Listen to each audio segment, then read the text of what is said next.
बाहरी राज्यों से आने वाले लोगों के लिए सरकार द्वारा एक बार फिर ई रजिस्ट्रेशन की सुविधा शुरू की गई है। ई रजिस्ट्रेशन के बाद ही पर्यटकों को प्रदेश में प्रवेश करने दिया जाएगा। एसडीएम नूरपुर अनिल भारद्वाज ने बताया कि सरकार के दिशा निर्देश की पालना करते हुए नूरपुर उपमंडल में भी नाके स्थापित किए गए हैं, जहां बाहरी राज्यों से आने वाले पर्यटकों के ई पास जांचे जा रहे हैं। उन्होंने बताया कि नूरपुर के कंडवाल, औंध और सुलियाली के वक्तपुर में नाके लगाए गए हैं। इन नाकों पर पुलिस और प्रशासन मिलकर कार्य कर रही है। सरकार के जो नए दिशा निर्देश आए हैं, इसके अनुसार जो भी बाहरी राज्यों से जो पर्यटक हिमाचल प्रदेश में आ रहे हैं उनके लिए ई रजिस्ट्रेशन, ई पास जो है वो जरूरी कर दिया है। और इसके तहत हमारे यहाँ कंडवाल में, औंध में और सुलियाली के पास जो हमारे जो 3 बॉर्डर पड़ते हैं वहाँ पर रजिस्ट्रेशन की जांच की जा रही है। जो बाहर से जो पर्यटक आ रहे हैं उनके ई पास वो चेक किए जा रहे हैं पुलिस द्वारा, और जो प्रशासन की भी एक टीम है वो वहाँ पर बैठी है निरंतर लगातार। और लोगों से यही अपील है कि जो भी समय समय पर जो कोविड के तहत जो दिशा निर्देश सरकार द्वारा जारी किए जा रहे हैं उनका पूर्ण रूप से पालन करें, मास्क लगा के रखें। भूमि अधिग्रहण प्रभावित मंच की ओर से संपूर्ण हिमाचल प्रदेश में करीब 7 जिलाधीश के माध्यम से मुख्यमंत्री जयराम ठाकुर को एक मांग पत्र भेजा गया है। हिमाचल प्रदेश के भूमि अधिग्रहण प्रभावित लोगों की ओर से जिला कांगड़ा द्वारा ज्ञापन हिमाचल मानवाधिकार लोक बॉडी प्रांत अध्यक्ष राजेश पठाने की अध्यक्षता में एसडीएम नूरपुर के माध्यम से भेजा गया। हिमाचल मानवाधिकार लोक बॉडी प्रांत अध्यक्ष राजेश पठाने ने कहा कि मांग पत्र के माध्यम से सरकार से मांग की गई है कि सरकार पुनर्स्थापना, पुनर्वास और भूमि अधिग्रहण 2013 एक्ट के अनुसार 4 गुना मुआवजा और 4 लेन और रेलवे लाइन में लागू करे। नए प्रोजेक्ट्स के लिए स्थान का चयन तकनीकी आधार पर सोशल इम्पैक्ट सर्वे के बाद ही किया जाए और गैर कृषि भूमि जहां पर न्यूनतम विस्थापन हो ऐसी साइट को वरीयता दी जाए। स्थानीय जनता के एजमेंट राइट्स को सुनिश्चित किया जाए। मार्केट रेट के अनुसार मुआवजा दिया जाए। मुआवजे का भुगतान शीघ्र किया जाए। नहीं जा रही है। हमने कितने मेमोरेंडम पहले भी दिए, आज भी दे रहे हैं। हमें नहीं पता कि इसका क्या जवाब मिलेगा, क्योंकि जब भी हम मुख्यमंत्री जी से मिलते हैं तो उन्हें लगता है कि ये शायद हिमाचल वासी नहीं है, इनकी समस्या पर हमें ध्यान नहीं देना है। क्योंकि पीछे लेड़ के गांव के जो 15 परिवार सड़क पे आ गए थे, तो मुख्यमंत्री से जब वो मिले तो उन्होंने कहा कि मेरी नॉलेज में आज ही ये बात आई है।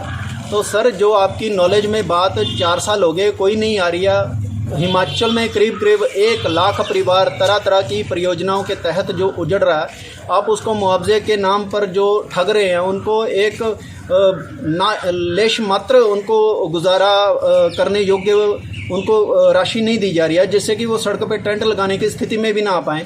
तो इसके लिए सरकार को बार बार हम चेता रहे हैं, नहीं तो वक्त आने पर सरकार को जनता भी जवाब देगी। और मेरी माननीय मुख्यमंत्री जी से हाथ जोड़ के निवेदन है कि कृपया जनता की बद्दुआएं ना लें, ये किसी के हित में नहीं है। जनता परेशान रहेगी तो सरकार भी सुख से नहीं रहेगी। भूमि अधिग्रहण प्रभावित मंच का एक प्रतिनिधिमंडल संयोजक जोगिंद्र वालिया के नेतृत्व में मंडल जिला प्रशासन से मिला और प्रशासन के माध्यम से प्रदेश के मुख्यमंत्री को मांग पत्र भेजा। प्रतिनिधिमंडल ने भूमि अधिग्रहण कानून 2013 को लागू करने की मांग की है। भूमि अधिग्रहण प्रभावित मंच ने मांग पत्र के माध्यम से प्रदेश सरकार से भूमि अधिग्रहण कानून 2013 को लागू किए जाने की मांग की है, ताकि प्रभावितों को उनकी भूमि का उचित मुआवजा मिल सके। भूमि अधिग्रहण प्रभावित मंच के संयोजक जोगिंदर वालिया ने कहा कि 5 जिलों में मंच के माध्यम से सीएम को मांग पत्र भेजे गए हैं। मांग पत्र के माध्यम से प्रदेश सरकार से मांग की गई है कि प्रदेश में जो 5 राष्ट्रीय उच्च मार्ग बन रहे हैं और 63 नए राष्ट्रीय उच्च मार्ग बनने हैं, रेलवे और एयरपोर्ट विस्तार में जो भूमि ली जानी है उसमें भूमि अधिग्रहण 2013 कानून को लागू किया जाए। उन्होंने कहा कि भाजपा ने चुनावी घोषणा पत्र में लिखा था कि जब वे सरकार में आएंगे तो 4 गुना मुआवजा देंगे, और अब सरकार इस कानून को लागू करने में आनाकानी कर रही है। पिछले 3 साल से लगातार जो है अलग अलग समितियां जो है, चाहे वो जड़ोल से लेकर पुंग के बीच में जो विस्थापित समिति है 4 लेन की, उसके अलावा बाईपास जो है सुंदरनगर बाईपास नलखा तक हो, फिर नलखा डिडौर, फिर डिडौर से नागचड़ा, नागचड़ा से लेकर बैना और बिंद्रा बनी और उसके आगे पिंडो, और जिला मंडी में जितनी भी संगठन है, और कोटली में जो अभी जो ये हमीरपुर से मंडी आ रहा है बाया कोटली, वहाँ के साथियों का एक मेमोरेंडम मंडी जिला के अंदर जो है वो डीसी महोदय के माध्यम से दिया रहा। मुख्य मांग क्या है कि जो 5 राष्ट्रीय उच्च मार्ग बन रहे हैं और उसके अलावा 63 जो नए राष्ट्रीय उच्च मार्ग बनने हैं, और उसके अलावा रेलवे में या एयरपोर्ट विस्तार विस्थापन में वो जो भूमि ली जानी है, उसके अंदर 2013 कानून लागू किया जाए। सरकार ने, हिमाचल सरकार ने जो है, जो बीजेपी की सरकार खासकर, उन्होंने अपने घोषणा पत्र में लिखा था कि हम जो है जब सरकार में आएंगे तो 4 गुना मुआवजा देंगे। इसके लिए अलग अलग कमेटियां बनी, उन्होंने भी फैसला किया कि हम इसके अंदर कुछ करेंगे, और अभी जो है आनाकानी कर रहे हैं। लास्ट मीटिंग में कहा, गोविंद ठाकुर की अध्यक्षता में जो कमेटी बनी थी, कि अभी हम जो है इसके ऊपर चर्चा करेंगे। तो हम ये कहना चाहते हैं कि आज पूरे प्रदेश में इसके खिलाफ जो है वो 4 गुना मुआवजे के लेकर जो है वो मुख्यमंत्री को ज्ञापन दिया जा रहा है। और उसके अलावा दूसरा जो मुद्दा है वो है कि आपके 45 मीटर के बाहर जो है जो लोगों की ज़मीनें खराब हो रही हैं, चाहे वो उसके क्या कहते हैं बगीचे हैं, चाहे वो उसके क्या कहते हैं मकान है, वो ढह गए। अभी पहले में जो है वो मकान जो है वो नीचे आ गए लोगों के, अभी तक उसका मुआवजा नहीं दे पा रहे। उसके अलावा जो है वो जब से अवार्ड हुआ है, एक तो अवार्ड होने के बाद 6-6 महीने बाद, साल बाद पैसा दे रहे हैं। एचआरटीसी पीस मिल कर्मचारियों का धरना 5वें दिन भी जारी रहा। टूल डाउन हड़ताल के तहत जसूर स्थित वर्कशॉप में कोई कार्य नहीं किया गया। आज के हड़ताल में क्षेत्र पठानकोट जसूर के पीस मिल कर्मचारी हड़ताल पर इकट्ठे हुए और जमकर नारेबाजी की। एचआरटीसी पीस मिल कर्मचारी रविंद्र सिंह ने बताया कि पीस मिल कर्मचारी पिछले कई वर्षों से कार्य कर रही है, लेकिन इन्हें आज तक किसी भी अनुबंध में नहीं लाया गया है। उन्होंने कहा कि इससे पूर्व भी सरकार ने 410 पीस मिल कर्मचारियों को नियमित किया है, लेकिन 2017 के बाद इस पॉलिसी को बंद कर दिया गया। उन्होंने बताया कि कई बार इस संबंध में मुख्यमंत्री से लेकर आला अधिकारियों से बात की, लेकिन इनकी कोई सुध नहीं ली गई। उन्होंने बताया कि कई बार मौजूदा मंत्री के पास भी गए, लेकिन उन्होंने आश्वासनों के सिवाय कुछ नहीं दिया। रविंद्र सिंह ने बताया कि मजबूरन पीस मिल कर्मचारियों को धरना प्रदर्शन करना पड़ रहा है। जब तक पीस मिल कर्मचारियों को अनुबंध आधार पर नहीं लाया गया और 5 वर्षीय पॉलिसी को बहाल नहीं किया गया, तब तक इनका धरना प्रदर्शन जारी रहेगा। सरकार से ये प्रार्थना करता हूँ कि हमारी जो 5 और 6 वर्षों की पॉलिसी है उसको बहाल कर हमें अनुबंध पर लाया जाए। हमारे कुछ बंदे 410 बंदे थे जो सरकार ने अनुबंध पर भी लिए और उनको रेगुलर भी किया, परंतु हमारे कुछ आदमी बीच में ऐसे हैं जिनके 6-6 साल, 7-7 साल, 8-8 साल हो गए हैं, परंतु सरकार ने उनकी सुध बुध तक नहीं ली। 2017 के बाद ये पॉलिसी बिल्कुल ही बंद कर दी है।